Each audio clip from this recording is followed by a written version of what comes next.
नमः शिवाय। जय माता रानी। दोस्तों, आप देख रहे हैं आपका अपना YouTube चैनल व्रत त्योहार टोटके। मैं हूं आपके साथ रिमझिम शर्मा। दोस्तों, अगर आप भी पहली बार इस बार हरतालिका तीज का व्रत शुरू करना चाह रही हैं, तो कुछ ऐसी जरूरी बातें हैं जो हरतालिका तीज व्रत के पहले आपको जरूर जाननी चाहिए। दोस्तों, इस वीडियो में मैं आपके साथ हरतालिका तीज व्रत के ऐसे 11 नियम बताने जा रही हूं जिसके बिना इस व्रत को संपूर्ण नहीं माना जाता है, इस व्रत का पूर्ण फल नहीं मिलता है, व्रत हमारा अधूरा रह जाता है। अगर आप पहली बार कर रही हैं तो ये जानकारियां आपके लिए बहुत जरूरी है। देखिए, हरतालिका तीज का व्रत सुहागिन महिलाएं अपने पति की दीर्घायु के लिए करती है। अच्छे घर की प्राप्ति के लिए कुंवारी लड़कियां भी हरतालिका तीज का व्रत रखती हैं। और इस साल हरतालिका तीज का व्रत हम 18 सितंबर 2023 को रख रहे हैं। तो इस दिन किन नियमों का पालन हमें करना है, एक एक कर ये सभी जानकारियां मैं आपके साथ शेयर करने जा रही हूँ। इस तरह की जानकारियां दोस्तों आपको भी अच्छी लगती है तो चैनल को सब्सक्राइब जरूर कर लीजिएगा। वीडियो आपको पसंद आया है, चैनल पर पहली बार आए हैं तो वीडियो को लाइक भी जरूर कीजिए। नोटिफिकेशन के लिए बेल बटन प्रेस कर लीजिए ताकि जब भी मैं कोई वीडियो शेयर करूं वो आपको सबसे पहले मिल सके।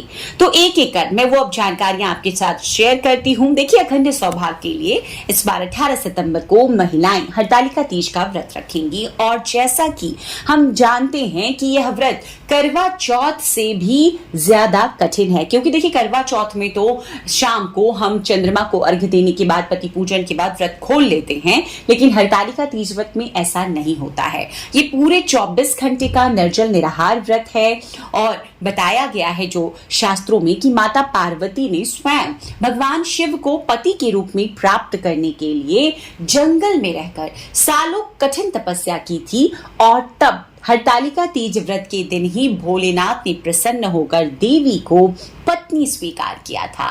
तो हरतालिका तीज का व्रत बेहद प्रभावशाली है, लेकिन इस व्रत के कुछ नियम हैं जिसको मानना बेहद जरूरी है। तो सबसे पहला नियम ये जान लें कि व्रत को कैसे शुरू करते हैं। देखिए, पहली बार अगर आप हरतालिका तीज का व्रत कर रही हैं या जो लोग अब तक नहीं जानते इस बात को, वो भी ध्यान दें कि इस व्रत में संकल्प का लेना बहुत जरूरी है। तो आप जैसा संकल्प लेंगी उसी हिसाब से आपको आजीवन इस व्रत को निभाना पड़ेगा। जैसे कि अगर आपने पहली बार संकल्प लिया कि आप निर्जल निराहार रहकर इस व्रत को संपन्न करेंगी, तो देखिए 24 घंटे इस व्रत में आपको निर्जल निराहार रहकर ही इस व्रत को आगे पूरे जीवन जब तक आप करना चाहें संपन्न करना होगा। हाँ, अगर आपने ऐसा संकल्प लिया है कि आप फलाहार या सिर्फ जल का सेवन करके इस व्रत को संपन्न करेंगी, तो आप ऐसा भी पहले व्रत में ही कर लें ताकि आगे आप उसी अनुसार हमेशा इस व्रत को धारण करते रहें। दोस्तों, इस व्रत की जो समय अवधि है, ऐसा नहीं है कि आपने इस व्रत को किया और रात में 12 बजे के बाद आपको व्रत खोल लेना है क्योंकि 12 बज गए, दिन बदल गया है, ऐसा नहीं है। दूसरा जो नियम है, इस व्रत की समय अवधि को हमेशा आपको ध्यान रखना है। ये पूरे 24 घंटे का व्रत है। आपने व्रत को भाद्रपद मास के शुक्ल पक्ष की तृतीया तिथि के सूर्योदय से शुरू किया है और ये अगले दिन चतुर्थी तिथि के सूर्योदय के बाद ही समाप्त होगा। तो इस नियम को भी आपको बिल्कुल ध्यान में रखना है। तीसरा नियम दोस्तों कि हरतालिका तीज व्रत में पानी पी सकते हैं। देखिए, शास्त्रों में यह वर्णित है कि हरतालिका तीज व्रत में अन्न जल का त्याग करने से ही व्रत का पूर्ण फल मिलता है। ऐसी मान्यता है कि इस व्रत में भोजन करने पर जो व्रती हैं उन्हें अन्य योनियों में जन्म लेना पड़ता है। जैसे कि अगर आपने खाना खा लिया है तो आपका जन्म बानर के रूप में होगा, पानी पी लिया है तो मछली योनि में, ऐसे बहुत सारी चीजें हैं, उन योनियों से आपको गुजरना पड़ेगा। तो ऐसे में आप निर्जल निराहार रहकर इस व्रत को करें, पहली मान्यता है। लेकिन अगर आप ऐसा नहीं कर सकते तो अब जैसा मैंने बताया कि संकल्प में ही आप मान लें कि आप फलाहार रहकर इस व्रत को करेंगी क्योंकि आप सक्षम शारीरिक रूप से नहीं है। चौथा नियम दोस्तों, जो पूजा करना है, किन्हें करना है और किस परिस्थिति में करना है, इस बात का ध्यान रखें। देखिए, आप शुद्ध अवस्था में ही हरतालिका तीज व्रत का पूजन कर सकती हैं। मासिक धर्म से आप गुजर रही हैं, आपको हरतालिका तीज व्रत का पूजन नहीं करना है।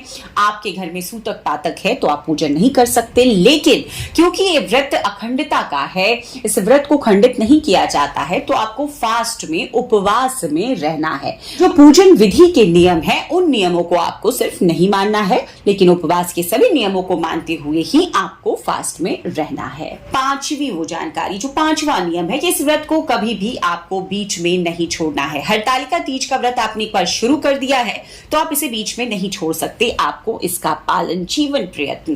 देखिए, हम सभी महिलाएं चाहते हैं हम सदा सुहागन रहे, तो ऐसे में हमारी यही कामना होती कि हम पूरे जीवन आजीवन इस व्रत को करते रहें। हाँ, अगर हम बहुत शारीरिक रूप से हम बहुत ज्यादा अक्षम हो जाते हैं तब इस व्रत को हम उद्यापन इस व्रत का कर सकते हैं, और उसके बाद में हमारे वंश के जो दूसरे लोग हैं, दूसरी महिलाएं हैं, उस व्रत को उठा करके इस क्रम को बनाए रख सकती हैं। देखिए, ये बहुत जरूरी नियम है कि इस व्रत को आपको बीच में नहीं छोड़ना है। छठा नियम दोस्तों, इस व्रत में रात्रि जागरण का बहुत महत्व है। शास्त्रों में वर्णित है कि हरतालिका तीज व्रत में व्रतधारी महिलाओं को दोपहर या रात्रि में नहीं सोना है, वर्जित बताया गया है। इस दिन जो महिलाएं सोती हैं, बताया गया है कि उनका जो अगली योनि उनकी होती है वो अजगर के रूप में होती है। तो इस व्रत में आपको रात्रि जागरण भी करना है। रात्रि में 4 प्रहर की भगवान शिव माता पार्वती की अगर आप पूजा करते हैं 4 प्रहर की, इसका फल बहुत ज्यादा आपको मिलता है। आप किसी मंत्र जप में रहें, आप भजन कीर्तन में रहें, इसका फल बहुत ज्यादा मिलता है। दोस्तों, अब 7वां वो कार्य, इस व्रत में 16 श्रृंगार का बहुत महत्व है। तो हरतालिका तीज व्रत में जैसे कि करवा चौथ में सभी महिलाएं संपूर्ण 16 श्रृंगार करती हैं, उसी प्रकार से हरतालिका तीज व्रत में, क्योंकि ये सुहाग का पर्व है, ये सुहागिनों का त्योहार है, इसमें आपको 16 श्रृंगार करके माता पार्वती की पूजन करनी है। इस व्रत में कुछ ऐसी चीजें हैं जैसे शादी का जोड़ा है, चुनरी है, मेहंदी है, ये जरूर आपको उपयोग में लाना है। आपका सिंदूरा है, इससे सिंदूर आपको आज के दिन जरूर लगाना है। ये सभी जरूरी नियम है, 16 श्रृंगार में इनका आपको ध्यान रखना है। दोस्तों, 8वां वो कार्य है कि इस व्रत में कथा का बहुत विधान है। तो आज के दिन जैसे मैंने बताया आपको, व्रत की जो विधि बताई कि अस्थाई मिट्टी या रेत की पार्वती माता की भगवान शंकर की परिवार सहित पूरी बनाई जाती है प्रतिमा, और विधि विधान से उनका पूजन किया जाता है। तो पूजन के समय आपको कथा भी जरूर सुनना है। इस दिन 4 प्रहर की अगर आप पूजा करते हैं तो बहुत शुभकारी होता है। आखिरी प्रहर की पूजा के बाद आपको माता को सिंदूर चढ़ाना है, और वहीं पर सुहाग माता से आपको ले लेना है, मतलब उन्हें चढ़ाए हुए सिंदूर से अपने मांग में, अपने माथे पर भी आपको सिंदूर लगाना है, इसे ही सुहाग लेना कहते हैं।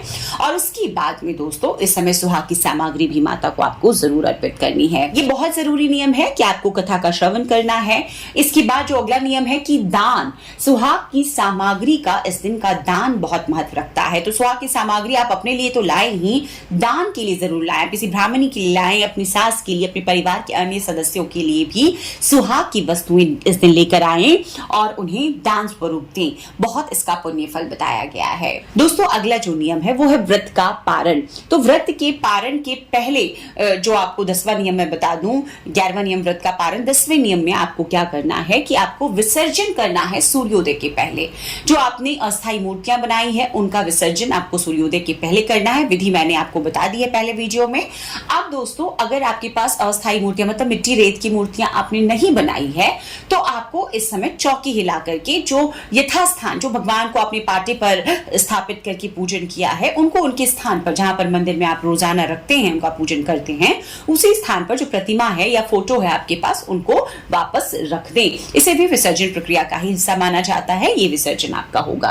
और जो अन्य सामग्री है, जो फूल माला वगैरह है, अगर आपने मिट्टी की नहीं बनाई है, अगर मिट्टी की जो लोग प्रतिमा बनाते हैं, वो सारी जो फूल माला अन्य वस्तुएं हैं वो सभी सहित विसर्जन कर देते हैं बहते जल में। और जो घर में प्रतिमा या मूर्ति पर पूजन कर रहे हैं वो अन्य सामग्रियों को आपको विसर्जन, जल विसर्जन या धरा विसर्जन, भूमि विसर्जन कराना है। उसके बाद ही व्रत को आपको खोलना है। व्रत खोलने के पहले आपको सीधा दान, अन्न का दान भी जरूर करना चाहिए।